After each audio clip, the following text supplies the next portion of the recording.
inclusion and equity space, holding trainings at Fortune 100 companies such as Apple, Meta, Nike, Google, and many more. He's widely regarded as one of the leading experts on identity matters tied to Arab, Middle Eastern, Muslim identity in the world. Professor Beydoun is a native of Detroit, Michigan, or more precisely, Dearborn. Detroit, actually. Okay, very good. And holds degrees from the University of Michigan, the University of Toronto, UCLA, and Harvard. He's going to speak to us today about his latest book. It's my great pleasure and honor to introduce to you Professor Khaled Beydoun.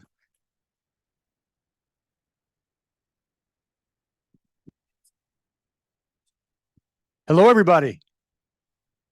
Yeah, let's get the energy up. It's great to be here at Shenandoah University. Really excited to be presenting my new book, but hopefully using this book as a springboard for a broader discussion on Islamophobia, on racism, on bigotry, and obviously what's unraveling in the world today. So I want this discussion to be as interactive as possible. I'm going to spend roughly 30 minutes speaking. You know, the first mistake people make is give a professor a microphone. So if I go over 30 minutes, I apologize, but I'm really excited to have a interactive discussion with all of you about the book, but also about issues that rise from the book, because we are living in very interesting, fascinating, turbulent times, right? I've spent the last 2 weeks running around the country and the world talking about what's happening right now in real time in both Gaza and Israel. So I'm sure a lot of that stuff is percolating in your minds and in your heads. So the Q&A, I'm more excited about the Q&A than I am hearing myself speak about the book. But we'll jump into the book, and that's not going to want to work. So we'll use this guy.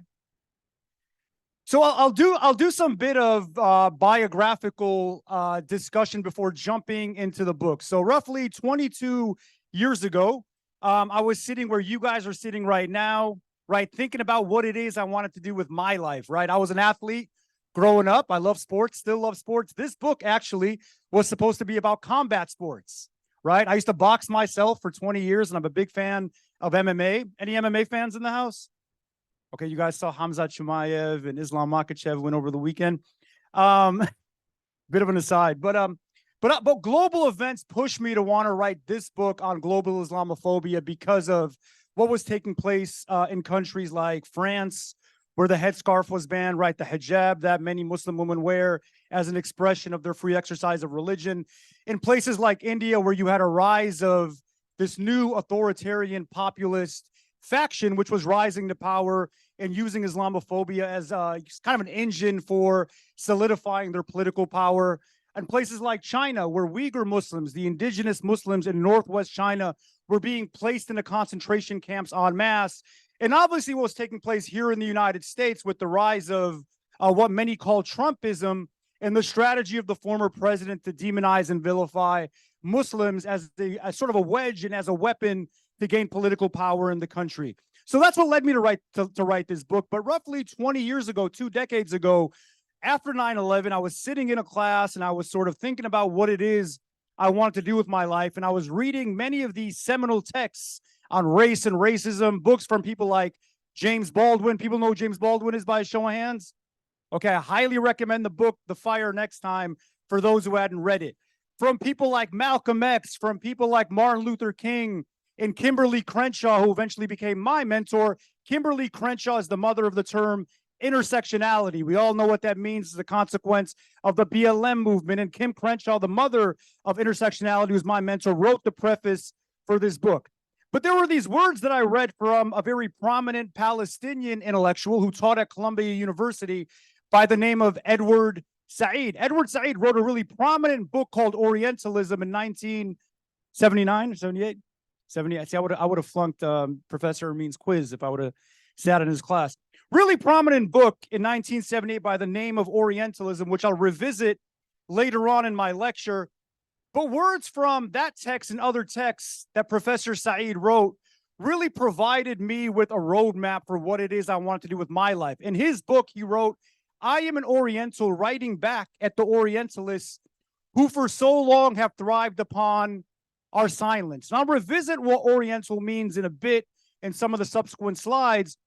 But what these words effectively meant is every time you turned on the television and watched CNN or the BBC or Fox News or CBC, wherever you lived, right?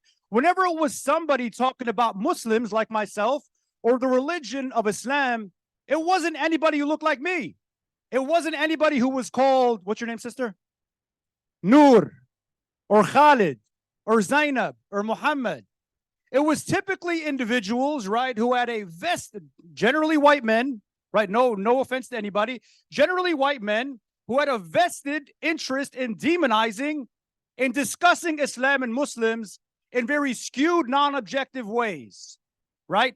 And 25 years later, that's still true today, right? Whenever you go in these media gatekeeping institutions and they're talking about this religion and the individuals who follow that faith, it wasn't individuals who looked like me and who believed like me. And as a consequence of this media void, and this isn't unique to just Muslims, right? Typically, I mean, when you turn on the television, back then especially, and it was individuals talking about the Black experience or the Latino experience or the Asian experience or the Jewish experience even, it was seldom individuals from those communities who served as the mouthpieces for telling the stories and curating the narratives for those communities. So as a consequence of this void, right, of individuals on television, not only television, but within academia, within the law, within any gate of American power, it became my objective to want to, contribute to evening out this landscape within halls of power of voices who were not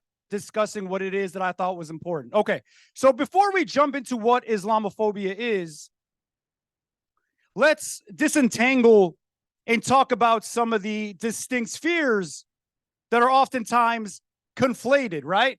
So Islam is a religion. We'll discuss, what it encompasses as a religion in a bit.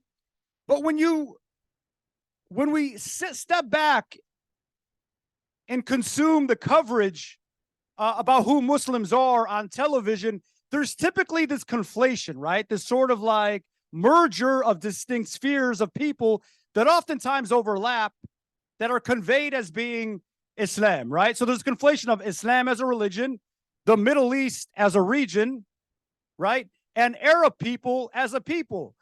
In the general sort of media, intellectual, popular sphere, people tend to conflate and confuse these three things as being one and the same.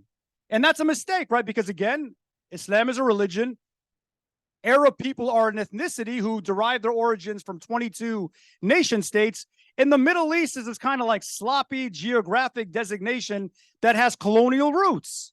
And we can talk about that more closely in a bit. So let's talk about Islam specifically as a religion. And all of this, before we jump into what Islamophobia is, understanding these foundations and these tenets is really key. So Islam is a religion that's followed by roughly 2 billion people globally. Anybody have an idea? I'm going to put my law professor hat on. This feels like a law school classroom, actually enough. So I feel at home right now. I got home field advantage. Who knows which country has the biggest Muslim population in the world? Whoever gets it right gets a free book. Any guesses? Any ideas? Yep. It's not China, but you're generally in the right sphere of the world. Yep. Indonesia. Boom. Right. Let's give her a round of applause. What's your name? Haley got it right? So it's important. Haley, so statistically speaking, Indonesia has the biggest population of Muslims around the world. And that's really important, right? Because when you look at the statistics, it clashes with the stereotypes of how people conceive of and think of Muslims as being primarily Arab and Middle Eastern, right? In the United States here, there are roughly 5 to 8 million adherents of the religion of Islam in the United States, right? Islam is spiritually monolithic, kind of like Christianity. There's different sects, there's different subsects, really heterogeneous. It's the fastest growing religion in the United States. A couple of weeks ago when I was in Texas, I had the chance to attend a Latino masjid where they delivered the sermon in Spanish, reflecting the growing diversity and heterogeneity of the faith. It's the most racially diverse faith group in the country. And it's racialized, right? Racialized by law and discourse. What racialized means is a specific portrait or picture of who Muslims are is constructed in the imagination of people as a consequence of the law that's been enacted, especially after 9/11, but even before 9/11, but even more potently by the popular discourse, the media discourse that is perpetuated by many of these corporate media outlets that are ethically and morally bankrupt, but that's a discussion for a different day. Okay. You don't look Muslim. Many people who aren't Arab or Middle Eastern are often told, right? My wife is from East Africa. She's Somali. She's black, right? When she's walking down the street, she's commonly told, oh, you don't look Muslim, as a consequence of her racial identity, because in the imagination of most Americans, right, and most people beyond the United States, they typically think about Muslims as people who are brown skinned, Middle Eastern, and Arab. So that clashes with the diversity. And I want to raise up this term intersectionality, because the ways in which Muslims experience Islamophobia is determined by the specific circumstance that they occupy in society, right? Islamophobia is experienced dramatically, in distinct dramatic ways, in line with where you live, what you look like, whether you're rich or poor, do you live in a city or a rural context? Are you a woman or a man? Are you documented or undocumented? A range of factors determine how Islamophobia is experienced as a consequence of your identity, as a consequence of your network, as a consequence of the city or town you live in, right? And that's also true for racism. So it's key to think about Islamophobia as a form of bigotry that is experienced in line with who you are and where you sit in society. So these are some foundational concepts that will allow us to have a more elaborate discussion on what Islamophobia is. But so 2015 comes around, right? 2015. What was the major happening in the United States politically in 2015? What was going on in 2015? Any guesses? I'm gonna call on you. 2015. So when you go back to 2015, 8 years ago, what was taking place in the United States that was that was transforming American society? Any guesses? Who? A specific orange skin fellow, right? Yeah, Donald Trump. Trump. Okay, so what? There you go. What proposal did Trump have? Right? What did Trump introduce on? I think Professor Amin, correct me. You're good with dates. It seems like December 7th. He was campaigning in Iowa. He gives a really important speech, right? This is when people were saying, oh, Trump wasn't a viable presidential candidate. He had no chance of winning. No way he'd win the Republican nomination, right? And then he stepped up and did something that, yep.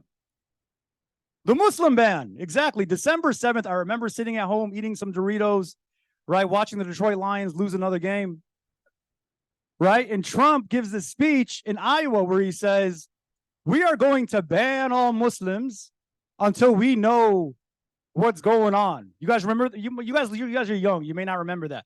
I'm getting older, so I wasn't too young when that happened. So I'm sitting at home and I'm like, hell no. They said this can't happen, right? Every other news anchor from conservative to liberal media said this was impossible. It clashed with American values. In no way can a law like this, because it clashes with the First Amendment, right? Anybody know what the First Amendment is? 5 rights with the First Amendment. 2 of them deal with religion, right? Free exercise of religion, and no state can establish or sort of endorse any one religion. All these fancy, wonky law professors like myself were going on TV and saying, this clashes with American constitutional law. No way can a law like this or proposal like this be enacted into American policy. However, a week into his inauguration, President Trump, right, passes this law as policy. Are you shopping or doing something else? Okay. Just that's what I do to my students, right? If they're doing something else, I kind of sneak up on them. Make sure they pay attention. Okay, so this law goes into policy, and Islamophobia, this term that I've been writing about, becomes a fixation of academic, media, activist circles. You guys recall what happened in American airports across the country, right? When this was enacted in law, you had these huge protests, right? Hundreds, tens of thousands of people were storming into these airports, and Islamophobia became this new thing. So I stepped back as a consequence of rising media coverage and media attention, generally dissatisfied with how Islamophobia was being addressed, right? It was being conveyed as a form of bigotry, a form of animus, a form of hate that was only coming from individuals, right? Individuals that were not tied to the state, were not tied to government law or policy, whereas in fact, somebody who studies the law and teaches the law, right? The primary culprit of Islamophobia was in fact our government. It didn't start with Trump. Trump intensified it, made it more explicit. But after 9/11, terror attacks of 9/11, a new architecture of Islamophobia was being established, enacted, and then expanded in Washington that legitimized tying Muslim identity and tying the religion of Islam to terrorism. So as a consequence of being dissatisfied with how folks were talking about Islamophobia in the popular advocacy and intellectual space, I went about constructing a new definition of what it was, right? On one hand, it was private. Private meaning that it was being enacted and inflicted by private citizens, individuals, right? What I call vigilante violence, individuals, private citizens who said, I'm going to take it upon myself, right, to punish these Muslims in the name of my love for whatever it is, the white supremacy, the state, right? And there's examples of this. You guys might recall that at the University of North Carolina at Chapel Hill, 3 Muslim students were killed, right? Shortly after Trump made this Muslim ban announcement. Only a couple of days ago in a suburb in Chicago, a young 6-year-old Palestinian boy was killed by a 70-year-old stabbed 26 times. I wrote an article in CNN about this. That is private Islamophobia, right? Everybody in the media was talking about private Islamophobia in a way that was, for me, satisfactory, right? They were doing a good job talking about the rising hate crimes and hate incidents against not only Muslims, but individuals who looked Muslim. You might recall that the first victims of hate violence after 9/11, and also again after the rise of the Muslim ban, were Sikh men, right? They wear the turban, brown skin, beards. They kind of fit neatly, or unfortunately, within this really sloppy racial caricature of who Muslims were. Cool. We got private Islamophobia that was being discussed amply enough in the media space. But what was lacking was the structural Islamophobia. Am I being loud? I'm from Detroit. We tend to be a loud people, right? And I drank some coffee beforehand, so that's what it's got me turned up a little bit. Okay, structural Islamophobia, right? Structural Islamophobia is the form of institutional Islamophobia that is enacted by way of law. You might have heard this term institutional racism, right? An example of institutional racism would be Jim Crow policy, for instance, right? Per se segregation. The fact that you have these laws being enacted now where people's voting rights are being stripped on account of their racial identity. Or months ago, affirmative action was abolished by the Supreme Court. Institutional racism. You also have institutional Islamophobia as well, and I'll be a bit more descriptive as to what institutional Islamophobia looks like in a bit. And then finally, Islamophobia is a dialectic. This is kind of like intellectual nerd speak, but also break down what that means in a bit. Am I good on time, Professor? Okay. So this all ties to the First Amendment, right? The First Amendment, an area of constitutional law that I teach, very much the foundation of American democracy. The First Amendment is where many of our civil liberties are rooted and rise from. 5 principal rights that rise from the First Amendment, right? 2 of them deal with religion.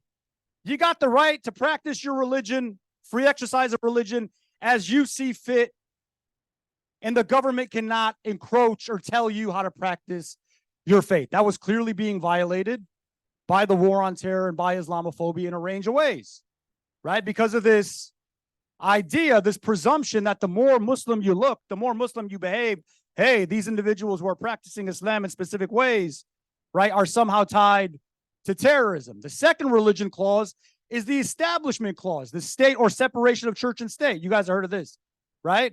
The state cannot endorse or establish any one religion. And the sort of reciprocal of this right is the state cannot castigate or condemn any one religion. If it does, it's in violation of the establishment clause. They weren't paying attention to this because they were demonizing and vilifying and castigating and condemning Islam all day long, starting with the Bush administration. 3 other rights: freedom of speech. You got the right to freely exercise your speech, right? Freedom of protest. You have the right to protest.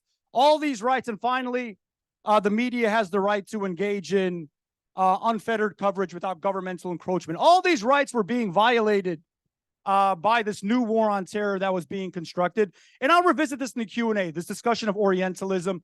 What I want to get to is we typically think about Islamophobia as a form of bigotry or a system of animus that is rising from the right, right?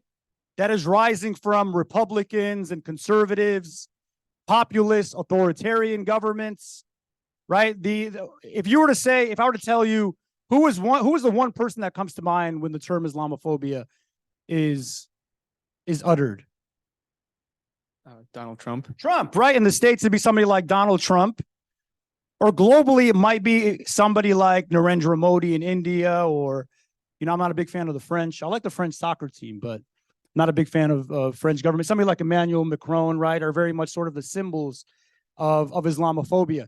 But in the United States, Islamophobia has been peddled, perpetuated, advanced, and expanded by every presidential administration, regardless of their political affiliation, right? George W. Bush said, "You're either with us or against us," and that became the sort of signature slogan of the war on terror that advanced Islamophobia and then exported it, which is the new topic of my book. President Obama, who was, and I worked for his campaign in the beginning, I was really excited and hopeful about his presidency early on. He gave this really wonderful speech at a university in Cairo. I'm actually Egyptian, and he gave this speech in Cairo where he said, "It was my job, one of my primary responsibilities as president is to mend the wounds of the war on terror, and I want to bring about this new harmonized sort of relationship between Muslim nations and the West." But President Obama was saying one thing right here and doing another thing right here, right? Democrats anybody read the book 1984 by George Orwell? Fascinating book. We're actually living in 1984 in many respects right now. So for those of you who haven't read it, highly recommend you read this book.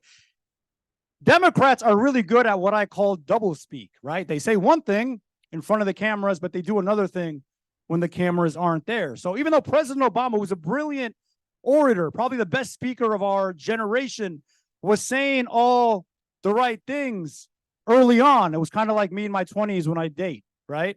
But said all the right things, but what he was doing behind the scenes was escalating the number of drones bombing Muslim countries, right? The number of victims, engaging on all these proxy wars that led to the destruction of Muslim societies, some of them the poorest Muslim societies in the world in countries like Yemen, right? On the home front, he enacted one of the most draconian, destructive surveillance programs called counter-radicalization, which divided Muslim American communities by seeding informants within mosques, Muslim student associations, community centers, and so on. Destructive Islamophobic policy. We get to Trump, obviously, and Trump was like, "Hey, I ain't going to do what Obama did. I'm going to tell it how it is." Was very explicit, brazen with his Islamophobia. And now we're in the Biden administration where we can see President Biden, when he's not asleep, engaging in some of the same kind of doublespeak as President Obama. I've been canceled 4 times. I ain't worried about getting canceled. And I got tenure, so they can't fire me. So, okay, so let's talk about structural Islamophobia and what it looks like, right? So when I say structural Islamophobia, I'm talking specifically about governmental action. Any of you guys want to go to law school? Show of hands. Any future law students or law school grads? Not many. Wow, we need more lawyers, especially young lawyers in this country. Okay, some examples are the wars, right? So wars are an example of structural Islamophobia, right? 2 of the most damaging wars was the war in Afghanistan, right? They went in there to take out the Taliban. 20 years later, the Taliban are stronger than ever. So how successful was that war? The Iraqi war. I'm from a community in Detroit with a massive Iraqi population. It was an illegal war. They went there looking for weapons of mass destruction that never existed, tying dictator Saddam Hussein with, what was it? I always confuse these terror organizations. Back then it was Al-Qaeda, right? Saddam Hussein has ties to Al-Qaeda. He didn't, because Saddam Hussein, if anybody knows anything, was a secularist, right? He was the head of his party was called the Ba'ath Party. It was a ethno-secular party. However, for most Americans, they saw a brown, mustachioed Arab man, and they're like, oh yeah, he looks like a terrorist, based on this racialized caricature of Muslims that is peddled by Islamophobia. So 2 wars. In addition to wars, you have the Patriot Act, you have the Total Information Act, which enabled a sweeping and strident level of espionage and invasion on the privacy rights of Americans, right? So they were able to kind of like spy and see who you were calling, where you were spending your money. At times they would freeze your bank accounts. They knew it was a new sort of moment of almost total surveillance that is based upon this presumption that Muslim identity is tied to terrorism. And Sears, right? Trump also talked about he wanted to enact a Muslim registry, you know, where we can keep tabs on where Muslim international students, employees who were not citizens were moving, traveling to, where they were holding jobs. Guess what, Donald Trump? It was already in place. Well before you ran for office, the law was called NSEERS. On a state level, you might have heard before this new movement to ban books and ban critical race theory.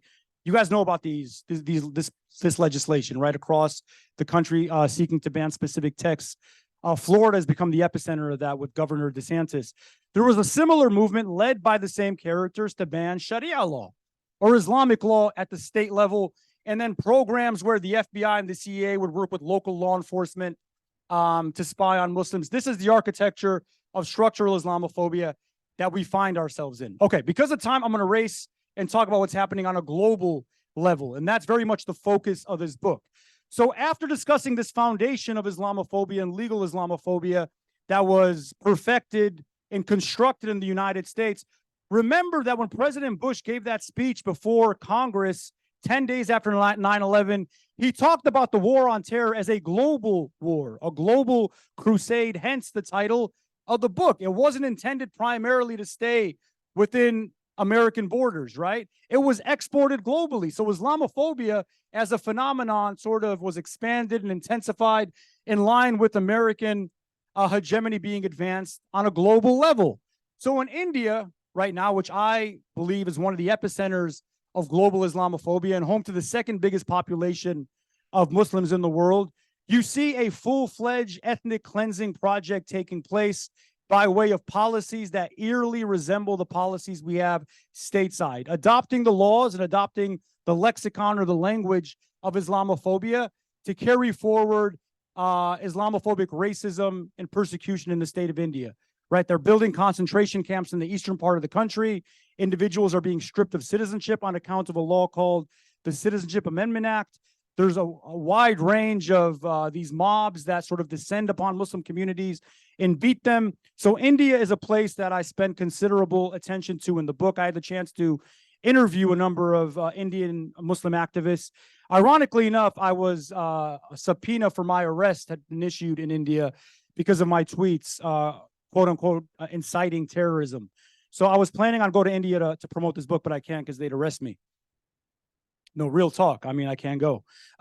So in China is another epicenter of global Islamophobia as well. Do we all know what's happening in China? Show of hands. Anybody know who the Uyghur Muslims are? Okay, so you could think about Uyghur Muslims as you might think about indigenous Americans, right? Being native to this part of northwest China that the state of China calls Xinjiang, but that Uyghur Muslims called East Turkestan. They're native to there, right? They don't want to lose their land, right? They want self-determination. They want independence in the same way that Palestinians do, right? But as a consequence of their fight for self-determination, the state of China has enacted a very nefarious, destructive, horrific form of structural Islamophobia where they've placed up to 2 million of these Uyghur Muslims into concentration camps. Not only are they placed in concentration camps, but within some of these concentration camps, some of the companies that we shop at the most, Nike, Adidas, Puma, find their supply chain, their items and products being made by prison workers. So I'll give you guys a story, right? For those of you guys on Instagram, for instance, I put a post up last year where I was taking Nike to task about the possibility of them making their shoes and making some of the clothes. And I'm a Nike fan, right? I'm not gonna lie about that. Some of their products being made in these prison camps. Did the research, reached out to people. The rumor was verified by many organizations. Nike then slides into my DMs and invites me to come to their campus to clear that they were actually involved in any of these sweatshop or prison labor, right? They were really sort of focused and emphatic that no, we are not involved in this, and we're willing to prove it. So the good thing is, in addition to being an academic, I try to be an activist and put pressure on these organizations to do the right thing. But China stands as one of the most horrific case studies of global Islamophobia.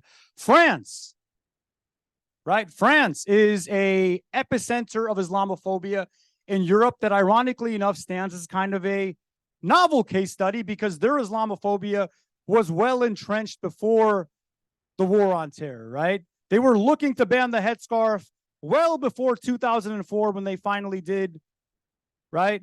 But that law stands as sort of a cornerstone Islamophobic policy that has been copied by the province of Quebec, the state of Karnataka in India, and ironically enough, some conservative states in this country have proposed the idea of banning the headscarf as a symbol of terrorism, which might catch some steam as a consequence of what's happening in the world today.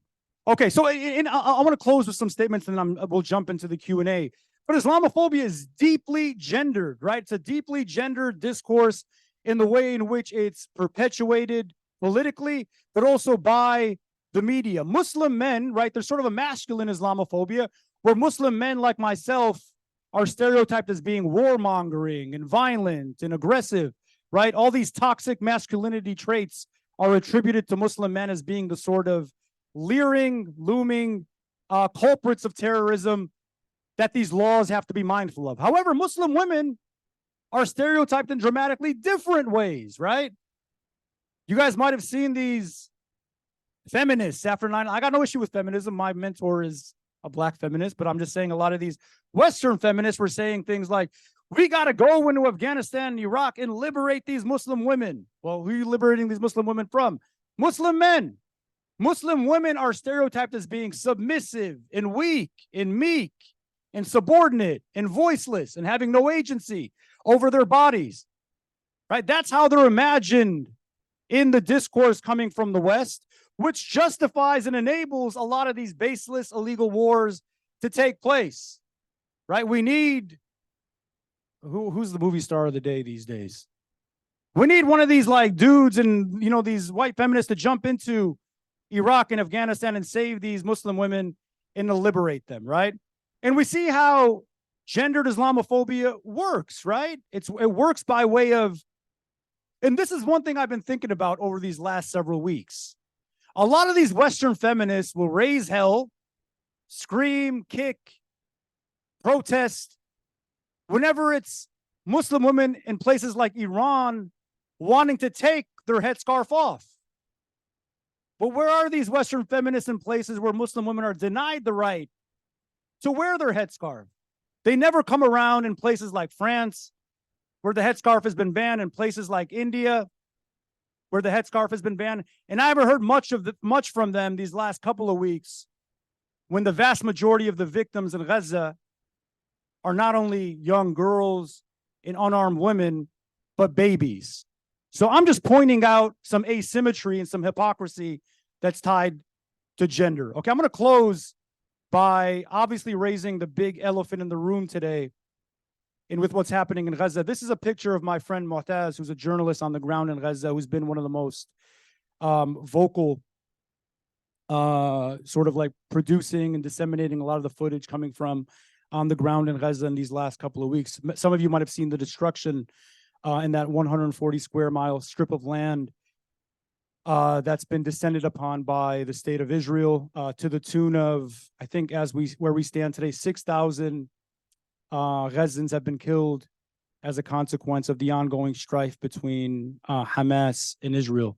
So I'm gonna shut up. I'm gonna stop there. You know, again, I only have 3 copies of the book. One of them is going to Haley because you got the question right. 2 more to give, and I'm happy to stop there and field your questions. Thank you so much.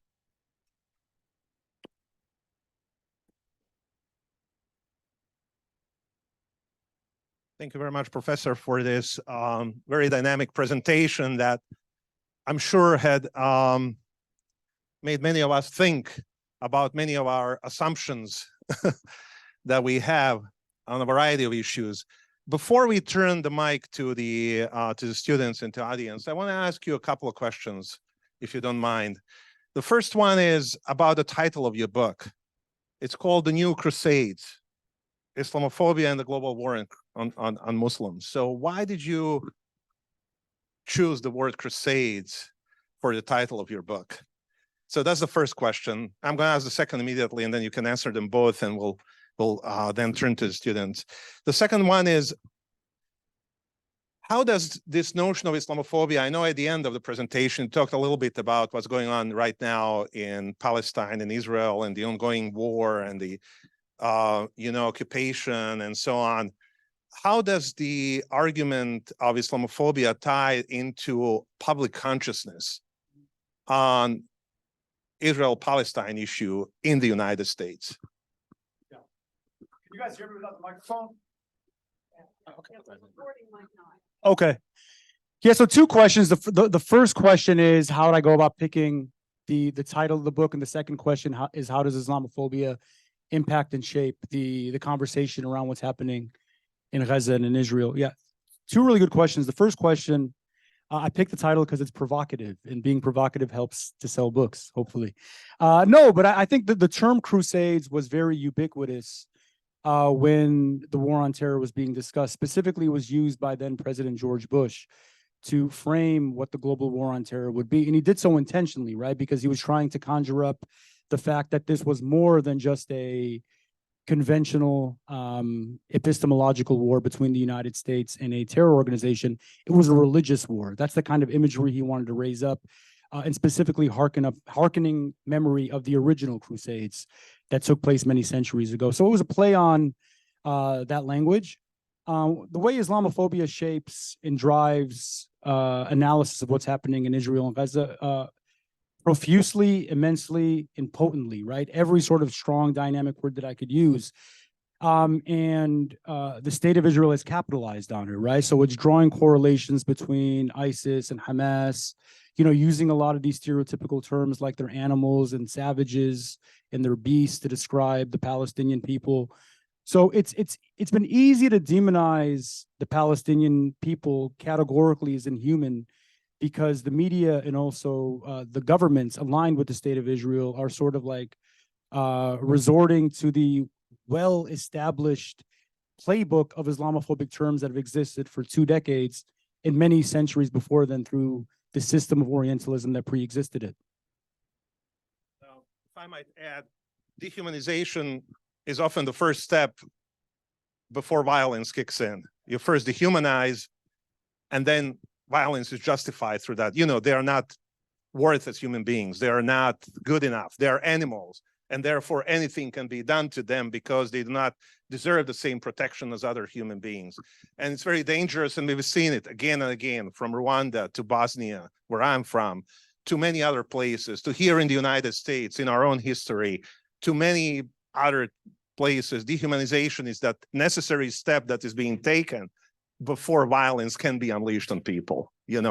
They're animals. They are second-class citizens. They are not good enough. They are lower in IQ, in everything, and therefore they do not deserve the same kind of protection that we, the civilized people, do.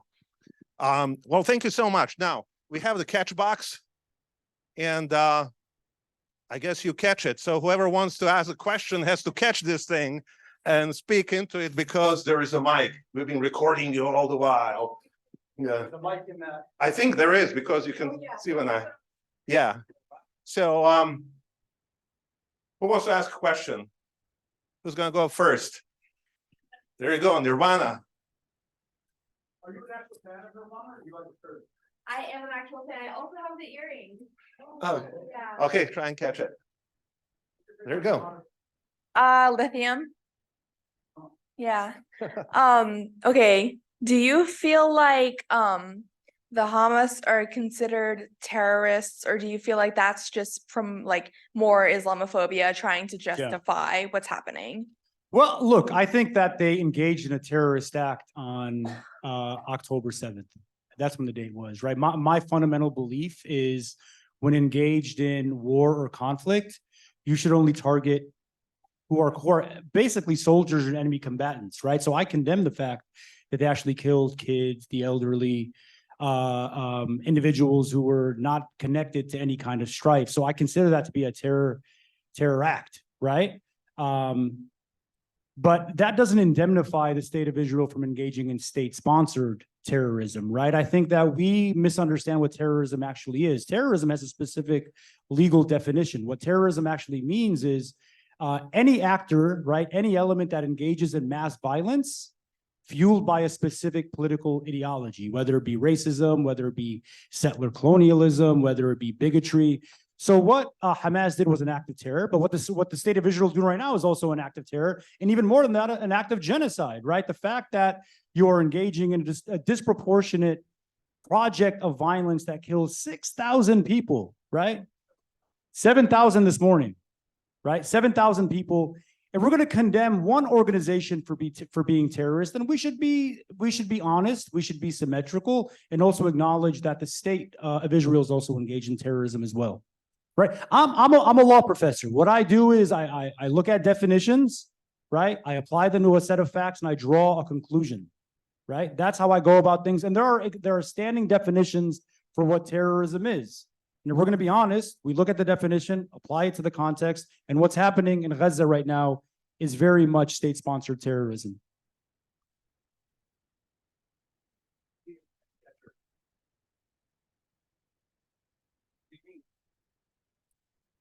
Yeah, and let's see. All right. So they can hear you. Well, I'll bring it to you. All right, thank you. That's kind of you. So you mentioned that you were invited to the Nike compound in China, but you didn't tell us if you actually went. In Oregon. Oh, it was in Oregon. Did you go? I did. And what happened? Yeah, they provided me with evidence that they were actually disconnected from any of the supply chains that used Uyghur Muslim prisoners to make their products. That was their stance, and I looked at their evidence, and they seemed to be acting in good faith. But the opportunity was also a good one because it led to me being able to hold programming on Islamophobia and also Arab identity on the Nike campus, which was a really great experience because I had the chance to speak to, I think it was like 6,000 of their employees to discuss, themes and subjects that otherwise would not have been addressed within, a very important space, right? Nike is far more than just a brand. It's very much sort of a significant global cultural symbol. So the fact that kind of activism led to an intervention that enabled me to address these topics within Nike, hopefully, and I think the way it functions is it kind of puts them on notice that if they engage in specific acts that violate not only the human rights of Uyghur people, but Nike has been connected to sweatshops for many, many decades, that there are voices in broader society like myself and beyond myself who will call them into question, which is why I love social media, right? For me, social media is an educational tool, but it's also an activist tool. My life otherwise is very boring. If I wasn't talking about this stuff, it'd be me reading a book or having my pictures of my wife yelling at me. So social media enables education to be mobilized into activism, and that was an example of it. Did you get free sneakers? Yeah, they gave me a pair. I'm a big Jordan fan. Oh, okay. So they gave me a pair of really cool Jordan 3s. Okay. Oh. And by the way, more seriously, so did they acknowledge then that there are some manufacturers that actually are using Uyghur labor? Because it sounded they're defending themselves. They say we're not doing that. It sounds almost like there are some others who are doing, but we're not doing it. So they didn't specifically, but there was a really good study done by, I forget the name of the organization, but they're an Australian-based think tank. They had a really comprehensive study that identified a number of companies, and some of them are companies that we all wear, like Adidas, Puma, Zara, were linked to using sweatshops. Ironically enough, some of these companies do so knowingly, but a lot of them do it unknowingly. Because the way the supply chain works is they might contract with one company in China, and then that company, without informing the corporation, will then subcontract the making of the good to a second or a third or a fourth party down the supply chain. because they can make it cheaper. So there's, for me, I think I'm a huge critic of cancel culture, right? So before we cancel any one individual or company, I think it's incumbent upon us to really engage in the due diligence to really find out if they're knowingly doing the wrong thing, or if they're negligent. And many times these companies are negligent and they want to do the right thing because this kind of publicity can be very damaging for their brand. Thank you. Okay, who's next? All right, we're going up there. How good are you at this? Let's see. Let's try. Hi, Hi, how are you?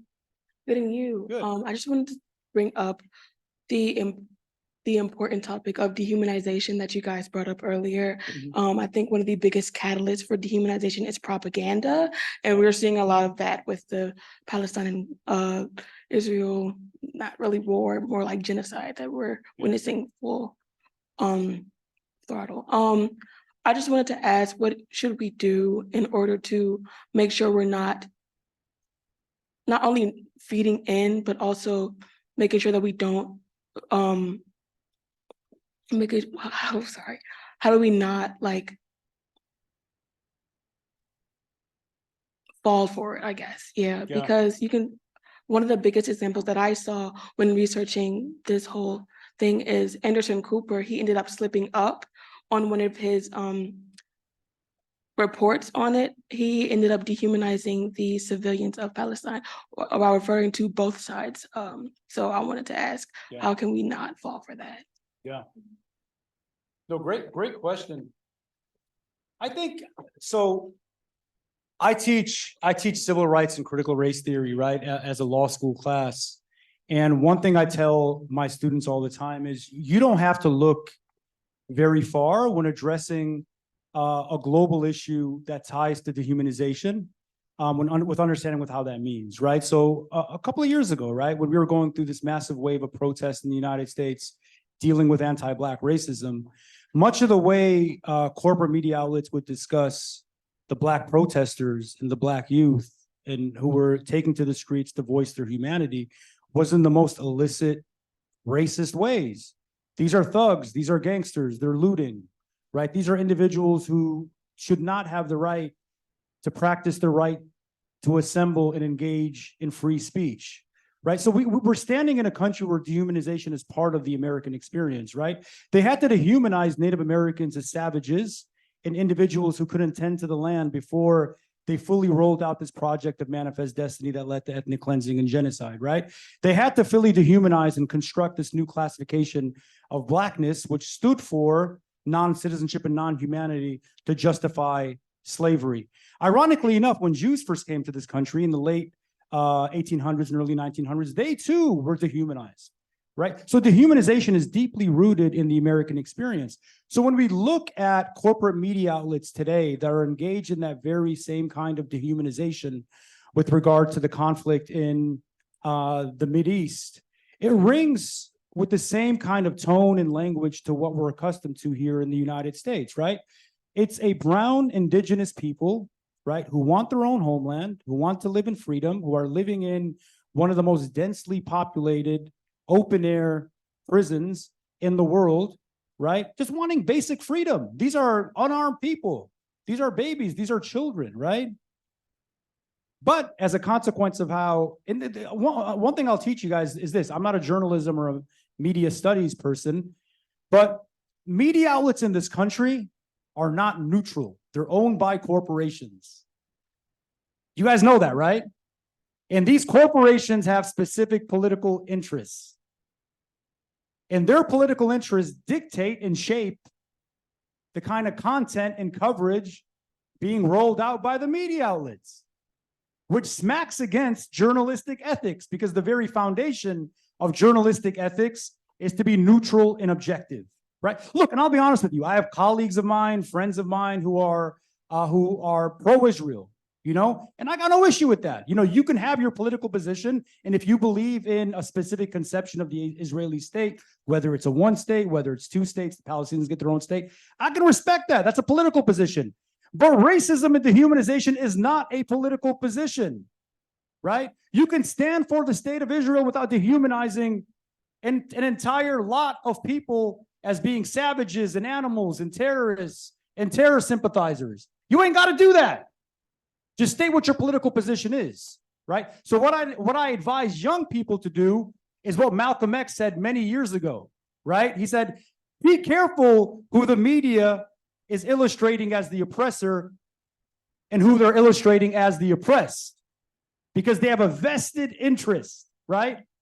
A vested interest in shaping us all as sheep to follow a specific zeitgeist that aligns with the state. So what you need to do is follow independent journalists, independent voices, people on the ground, actually those who don't editorialize, right? People who are just sharing footage, sharing pictures without saying anything, and then make a decision, make a determination for yourself. A friend of mine, this guy had 200,000 followers 2 weeks ago, and now he has like 8 million. His name is Mu'taz Azaiza. He's a on-the-ground journalist in Gaza. Young man, I think he's about 35 years old, right? All he does is share footage. All he does is share videos and content, right? Doesn't really editorialize, doesn't say anything about the state of Israel, just sharing content. Look at raw content, look at raw footage, and make a determination for yourself based on your intellect and your commitment to principle. And that's it. What's next?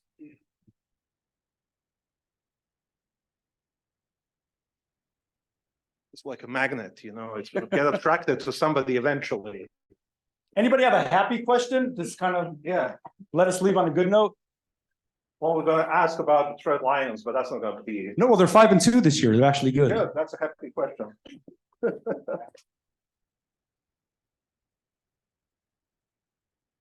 are you going to ask? About you guys? No? We have one up here. Okay. You could There do you it to me. go. You could do it to me. I use it in one of my classes. Yeah. All right. Yeah, I have an FYS class and we use this every time, so I love them. Yeah, one of the questions that I have that I think about a lot for a lot of different communities is, in the face of Islamophobia, what kinds of ways have you experienced like the power of community and coming together and gathering, like in light of that? Good question. So, you know, a range of ways. So my community in Detroit is largely Arab and Black, right? So my activism is sort of rooted in the Black experience, right? The fact that we live in a city that is economically deprived, schools are shuttering. So for me, I don't like the term solidarity, but I try to draw connections with different communities based on empathy and shared experience. So yeah, one common example is the boxing gym that I grew up in was largely Latino and Black, and that's sort of an escape from everyday reality. And I still train young men in the sport, so that's been a good space, a community. Beyond that, I think, you know, academic spaces, and Professor Amin can also talk about this, can be very selective and cowardly. They'll address specific issues, but not raise up their voices on issues like Gaza and Israel for fear of backlash and censorship. Other sources of community have been online, right? Online, one of the reasons I love platforms like Instagram is because you can meet real people from around the world who are facing not only Islamophobia, but racism, patriarchy, whatever it might be, and sort of like build friendships and build alliances in ways that benefit both parties. So the great thing about this moment is that community doesn't have to be tied to a specific geography, but because we live in a deeply virtually connected world, you can build community with people in Denmark or India or Brazil. So those have been, because I'm very active online, social media has been a great sort of outlet for building community. Thank you. Any other questions, comments?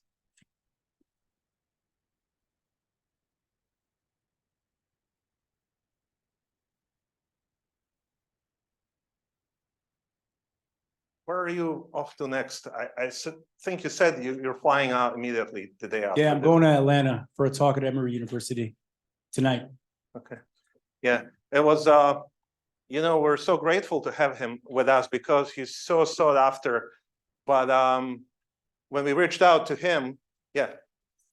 All right. When we reached out to him, he was gracious enough to immediately accept our invitation.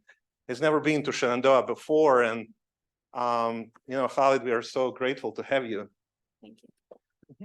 Hello. I was really interested when you were talking about like feminists and stuff like that. Yeah. So, I was wondering, like, the way that you described them, don't you think you were kind of stereotyping how they were? Because I do agree. I do see your point with that, because Yeah. I do think some of them take it too far or like stay silent on certain issues and Yeah. don't speak up when they need to. Yeah. But don't you think you were kind of generalizing what they do by that? Yeah. Well, I said specifically a contingent of white Western feminists, right? So feminism, like any other branch of political thought or intellectual movement, is by no means monolithic, right? Some of my heroes are feminists. My mentor, Kim Crenshaw, is one of the most prominent feminists in the United States. But I was speaking specifically about a contingent of feminists who were sort of keen on beating the drum of American warmongering that only rise up and address issues that align with American interests, right? So bringing down the Iranian government, and I have many issues with the Iranian government. I'm very critical of what they do. But one thing that I am mindful of is how Islamophobia can also drive feminism, right? So for me, my critique when I was speaking was there's a clear contradiction when a specific legion of feminists is very loud when it comes to issues that align with American interests and American empire, right? And in this instance would be bringing down the Iranian government. But for issues that are very akin to women's rights in Iran are nowhere to be found in silent, right? So we're talking about why aren't they vocal against the headscarf ban in France? You know, if women want to take off the headscarf in Iran, they should have that right, and I applaud that right? I'm a strong believer. I'm a libertarian when it comes to religion. People should do what they want to do in ways they see fit. Imposition of any kind is wrong, right? So when the Iranian government is imposing the headscarf on women, that's wrong, and I agree that it's wrong. But Western feminists are vocal in protesting and rallying around that. But the flip side to that is also wrong. When women want to wear the headscarf and freely exercise their religious right in places like France, India, and Quebec, and I know some of these women, online and offline, they got nothing to say. So that's hypocritical, right? So for me, and if you want to call me Professor Beydoun's engaging in toxic masculinity, that's fine, it's cool, right? But to me, that's hypocrisy. That's a contradiction, right? If you truly believe, and I think I'm a feminist. To me, the basic tenet of feminism is equal access and opportunity for women. And I'm a strong and vehement believer in all of that, right?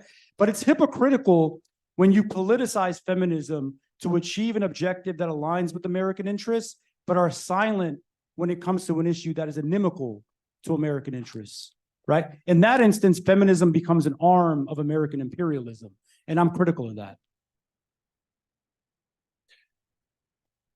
If I may, Khaled, so it seems to me that what you're describing is that, and I would say that pretty much everyone has a blind spot. We all do. I know I do. And to connect with what you talked about Nike, sometimes people do it willingly and sometimes unwillingly. I think a lot of people unwillingly have blind spots. They simply, because of the environment that they're in, you know, they've been brought up certain way with certain values, socialization, and so on. They end up supporting certain things because they think is the right thing. And they do not support something similar, the flip side, like you said, not because they're actively oppose it, but they cannot see how it's part of the same thing. Oftentimes, you know, to be generous. Of course, there are also malicious people, and that exists. So how do we address these blind spots? No, it's a great point, and I've learned a lot about blind spots with this current crisis, right? So, especially young people, and we live as a consequence of social media, we live in a time where people are very conformist. They want to like things, they want to jump on specific movements because it's cool, because it's faddish, and because it's hip, right? I'll share a story. So you guys might have seen this. So like last week, when this crisis erupted, Justin Bieber put up a post, and it said, pray for Israel, but he used a photo of Gaza, right? So a lot of people are taking positions not knowing anything about the actual position. Last week, a really famous NBA player writes me on Instagram, on my DM, knowingly admitting, hey, I know nothing about this issue. However, I've met friends who are both Jewish and Muslim, and I'd love to learn more about what's going on in the region. 2 days later, I'm having dinner with him in Washington, D.C., educating him and 2 other NBA players about this issue. Who's that? I can't share his name. I don't want to put him out, but he's like a very notable NBA player. And other people, right? I had no clue who Kalani was, right? I'm old and not cool, right? But this singer Kalani also reached out to me on Instagram, and she's been one of the most vocal and visible people on this issue after speaking to people like me in the aftermath of what's happening in the region. So I think your point about blind spots is really important, because it signifies that young people should never, anyone, not only young, but nobody should take a position on an issue until they've researched the issue for at least 50 hours, especially a very vitriolic issue like the one we're talking about now. Before you take a stance on anything, do the research, do the due diligence, speak to the experts who know what they're talking about before you formulate an issue. You don't want to be Justin Bieber, right? You don't want to post something online saying one thing and showing the picture of other people, right? So I think you're right. I think many people are well-intentioned, right, and take positions, but oftentimes are very hasty in taking that position before they've done the necessary research and reflection needed before they come to a conclusion. All right, one last question. Who's going to take the honor? Asking the one. Is it too far? We'll try. Okay, why don't you do it? You're closer. Yeah. No hope in Is me. it hard? Like, would it hurt you if it like bumped you in the head? No, I don't trust my athletic abilities. I just had a question on kind of like how you look to see the world in like the next 5 to 10 years, especially as an activist, and like kind of what a difference do you want to make, especially with the presidential election happening in like, I guess, the next year or so. Like, how do you want to be a part of that? I mean, it's going to be a hot mess, is what it's looking like. What do I want to see the world in 5? So that the first question is, no, I love this country, right? So I'm very proud of being an American. There's a quote from James Baldwin where he says, I'm very critical of the United States because it's the country I was born in that I love the most. We should expect the most from the things that we love the most, right? So when our friend disappoints us, it hurts more than when an acquaintance disappoints us, right? So what I'd like to see domestically in this country is us really becoming a educated, informed, well-intentioned and principled populace, right? Where we sort of project the United States as being a beacon of honesty and justice and equality for the world, because I think we're falling short of that right now, right? To be frank with you, right? So I'd like to see that in the next 5 years. With this election, it's hard, right? It's hard because you guys probably know how I feel about then President Trump, right? I thought he was funny, so I kind of miss that. Like turning on the news was always entertaining, or Twitter was entertaining. But look, Biden has disappointed me with his handling of this crisis, right? He's giving a green light to the state of Israel to bomb indiscriminately in the state of Gaza. And I'll share with you guys, right? I'm half Lebanese. When I was a child, I lived 2 years of my life during that war in Lebanon. So the memory of Israeli jets soaring above us and sirens ringing when the city was being bombed are really stark in my mind and have been sort of revisited by what I see on television. So I'm disappointed in what Biden is doing. So I don't know. I don't know what my position on this election is going to be. What's Father Time? Cornel West is running. Yeah, a lot. And look, a lot can happen in a year. And they're not in their, that's a good way to say it. They're not in their prime. Yeah, so we'll see what happens. But I think seeing young people like you guys becoming informed, educated, but also vocal, and that's why I teach. That's why I teach law, because young people are a source of optimism.